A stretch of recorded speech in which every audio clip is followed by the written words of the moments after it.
today we're digging into something that's, well, it's way bigger than just an AI getting a math problem wrong. We're talking about an open source framework that tries to answer a really tough question. What does an AI actually believe? I mean, really let that sink in for a second. We get so caught up in whether an AI hallucinates a fact or, gets something right or wrong. But this quote, it just nails a much bigger problem. This isn't about glitches or one-off mistakes. It's about the deep-seated, kind of quiet biases that are literally woven into the fabric of these models we're all starting to use. So there's a name for this, behavioral bias. And it's exactly what it sounds like. It's when an LLM starts to, lean towards certain political ideas or specific cultures or maybe even one brand over another. And the tricky part, it's not a bug. It's not going to crash anything. It's more like a hidden feature that comes from the mountains of data it learned from. And it just works away in the background, influencing who knows how many interactions. Okay, so to really get where a tool like Orwell fits into all this, you gotta look at what's already out there. You've got your standard tools, right? The observability stuff. They're basically asking, is this thing working well? Is it fast? Is it throwing errors? Then you have safety filters, which are asking, did it say something really bad or harmful? But Orwell is playing a totally different game. It's asking the big one. What does this model believe? It's digging for those subtle preferences, not just the red flag obvious errors. And this analogy just hits it out of the park. Your typical metrics, that's the speedometer. It tells you how fast the car's going. Simple. But Orwell is trying to figure out where the driver is trying to go. It's all about intent, right? The subtle ways the model is nudging the conversation, even if it's not technically breaking any rules. So you might be asking, how on earth do you even begin to tackle a problem like that? Well, that's exactly where Orwell steps in. It's an open framework, and it was built from scratch with one single, laser-focused mission to systematically check any LLM for these hidden biases. And the way it's built is really smart. It's based on a few core ideas. First off, it's no code, so you don't have to be a coding wizard to use it, which is huge. It'll work with any LLM out there, doesn't matter who made it. And this next one is super important. It's local first. That means all your data, your prompts, your results, they never leave your computer. Total privacy. And to top it all off, the whole thing is open source. Okay, let's take a quick look at how this whole system actually works. You can see it's basically a clean loop. It all kicks off with generating data, basically creating the questions for the test. Then, that data gets fed to the LLM you want to check out. Now, this next part is the real magic. An independent judge system looks at the model's answers and scores them, and all of that flows into the final output, a report that you can actually use. Right, that judge part we just talked about, that is where Orwell gets really, really clever. Because they knew it couldn't just be as simple as having one AI grade another AI's homework. So why not? Why isn't one judge enough? It seems like a simple question, but the answer really cuts to the core of why evaluating these AI systems is so dang hard. Well, think about it.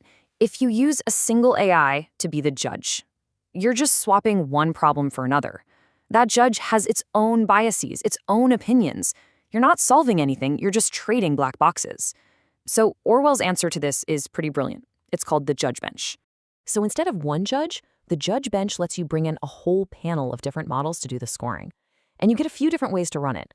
There's random mode, which is great when you need a quick, cheap audit. There's all mode, where every judge on the panel scores every single response, super thorough. And then for when you need something absolutely rock solid, like for compliance, there's jury mode. This is cool. A head Foreman model looks at all the other scores and makes the final call. And this is what it actually looks like inside Orwell. It's not some complicated text file you have to edit. It's a super clean interface where you can literally just pick and choose the models for your panel.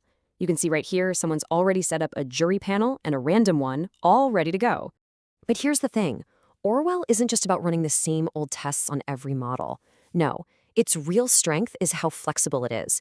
You can build a totally custom audit that's tailored to exactly what you care about for your specific industry or your company's values.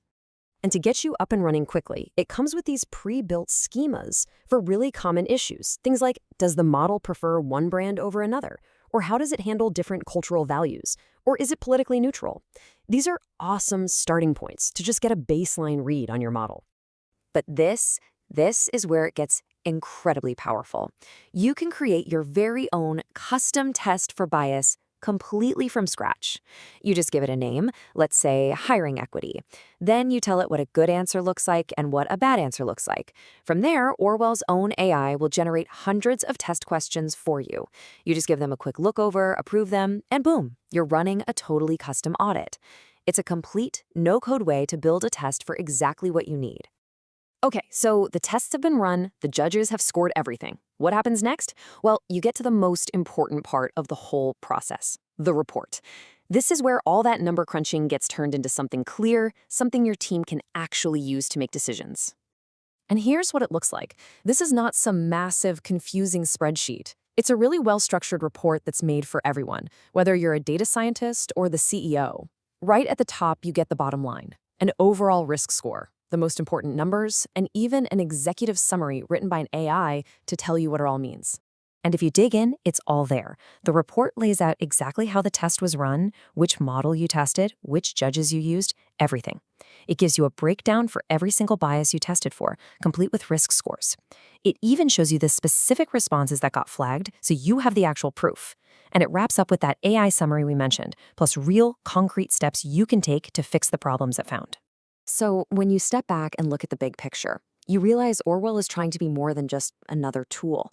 The real ambition here is to create a new standard, a rigorous and community-driven way for everyone to think about and conduct these kinds of behavioral audits on LLMs. And that big vision really rests on 4 main ideas. First, an open library of tests that anyone can add to. Second, a repeatable method so you can trust the results every time. Third, a community-focused approach so it gets better over time. And finally, a solid API so you can plug this right into your existing workflows. And that kind of brings us full circle, right back to the question that started this whole thing. Look, we're all building and using these AI systems faster than ever before. Every single one of them has these hidden beliefs, these baked-in assumptions. So the question I'll leave you with is a simple one. Your AI has beliefs. Do you have any idea what they are?